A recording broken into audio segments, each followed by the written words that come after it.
வந்து காவேரி தேடி கொடைக்கானலுக்கு போகிறாரு. இங்கே வந்து என்ன பண்ணுறாங்கன்னா, நம்ம கங்காவும் குமரனும் வந்து யோசிக்கிறாங்க. இந்த மாதிரி கங்கா சொல்கிறாங்க, கண்டிப்பாக வந்து விஜய் வந்து காவேரி தேடி வந்திருக்காரு. அப்போ காவேரி எங்கே போனா அப்படின்னு சொல்லிட்டு யோசிச்சுட்டு இருக்காங்க. காவேரி வீட்டில் இல்லைன்ற விஷயத்தையும் கண்டுபிடிக்கிறாங்க.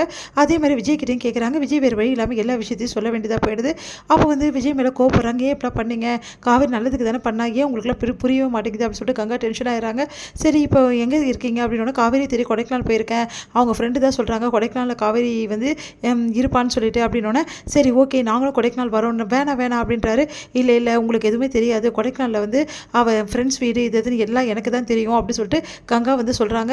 சரி ஓகேன்னு சொல்லிட்டு விஜயும் சொல்கிறாரு. கங்காவும் குமரனும் யோசிக்கிறாங்க, எப்படி வீட்டில் வந்து எல்லாருக்கிட்ட சொல்லிட்டு போக முடியும்? சொன்னால் பிரச்சனை ஆகிடுமே, அம்மா ரொம்ப பயந்துருவாங்க, தங்கச்சிக்கெல்லாம் பயந்துருவாங்க, ஏதாவது சொல்லிட்டு தான் கிளம்பணும், வேறு வழி கிடையாது. சரி உங்கள் அம்மாவை பார்க்க போகிறோன்னு சொல்லிட்டு கொடைக்கானல் கிளம்பலாம் அப்படின்னு கிளம்புறாங்க. அப்போ வந்து வீட்டில் உள்ளவங்கள எல்லாரும் நர்மதாவையும் கூட்டிகிட்டு போடி, அவள் லீவில் தான் இருக்கா அப்படின்னு சொல்லி சொன்னோன்னே, இல்லைம்மா நர்மதா கூட்டிகிட்டு போக முடியாதுன்னு நர்மதா வந்து மனது கஷ்டப்படுறாங்க. ஏன்க்கா நான் வரக்கூடாது அவங்க கூட அப்படின்றாங்க. அவங்க ஜோடியாக போகணுன்னு நினைக்கிறாங்க போல் இருக்கு. இந்த டைமில் எதுக்கு நர்மதா அனுப்பணும், நம்ம ஏதாவது சொல்லி சமாளிப்போம். சரி முதல்ல நீங்கள் போயிடுங்க, அதுக்கப்புறம் நர்மதா நாங்கள்லாம் வரோம் அப்படின்னோடனே, சரி அப்படி சொல்லிட்டு சொல்கிறாங்க. நர்மதா பாவம் மனசு கஷ்டப்பட்டுருப்பாள் அப்படி சொல்லிட்டு வந்து ஃபீல் பண்ணுறாரு நம்ம குமரன். விடுங்க வேறு வழி கிடையாது, நர்மதா கூட்டம் போனால் எல்லா விஷயமும் எல்லாருக்கும் தெரிஞ்சு போயிடும். சரிம்மா வீட்டோட சாவி கொடு, நாங்கள் போயிட்டு வந்துடுறோம் அப்படின்னு சொல்லிட்டு சாவி எடுத்துகிட்டு கிளம்புறாங்க.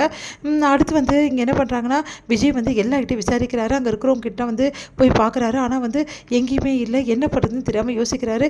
ஒருவேளை வந்து அவள் வீட்டுக்கு போயிருப்பாளோ அப்படின்னு சொல்லிட்டு யோசிச்சுட்டு வந்து விஜய் வந்து அவங்க வீட்டுக்கு போகிறாங்க. நம்ம காவேரியோட வீட்டுக்கு. அங்கேயும் காவேரி இல்லை. அப்போ காவேரி எங்கே போயிருப்பா? எல்லா இடத்துலையும் தேடணுமே, காவேரி கிடைக்கலையே அப்படின்னு சொல்லிட்டு ரொம்ப மனசு கஷ்டப்பட்டு உட்காந்துருக்காரு விஜய். என்ன பண்ணுறதுனே தெரியல. இங்கே வந்து என்ன பண்ணுறாங்க, நம்ம வந்து குமரனும் கங்காவும் வந்துடுறாங்க. அவங்கள பார்த்துட்டோன்னே, வந்துட்டிங்களா அப்படின்னு சொல்கிறாரு. இல்லைங்க நான் எல்லா இடத்தையும் தேடி பார்த்துட்டேன், உங்கள் வீட்டுக்கு கூட போய் பார்த்துட்டேன், சாவி என்கிட்ட இருக்குது, காவேரி எப்படி வந்து வீட்டுக்கு போக முடியும்?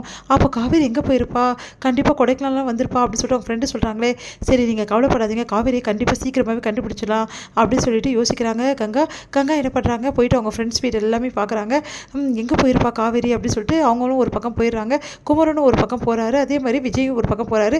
விஜய் கிட்ட குமரன் சொல்கிறாரு, இந்த ஏரியாவில் உங்களுக்கு எந்த விஷயமும் தெரியாது, அதனால் என் கூட வாங்க அப்படின்னு சொல்லிட்டு கூட்டிகிட்டு போகிறாரு.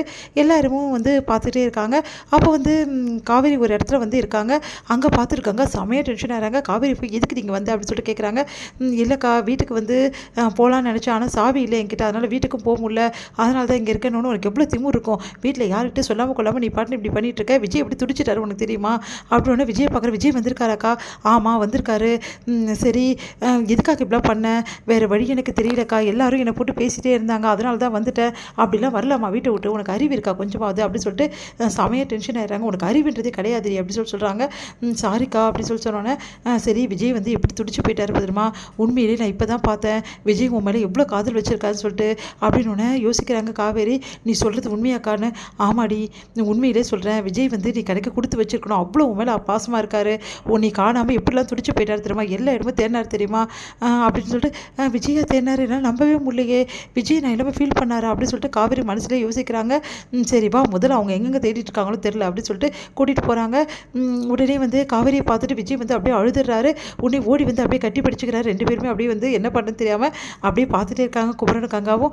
சரி அவங்க பேசிட்டு வாங்க அப்படின்னு சொல்லிட்டு தள்ளி போயிடுறாங்க. கட்டி பிடிச்சிட்டு பயங்கரமாக அழுறாரு. சாரி காவேரி, உன் மனசு நான் இவ்வளோ காயப்படுத்தியிருக்கேன், எனக்கு ரொம்ப கஷ்டமாக இருக்குது காவேரி, என்னை மன்னிச்சிடு அப்படின்னு சொல்லிட்டு அப்படியே கட்டி பிடிச்சிட்டு பயங்கரமாக அழ ஆரம்பிக்கிறாரு.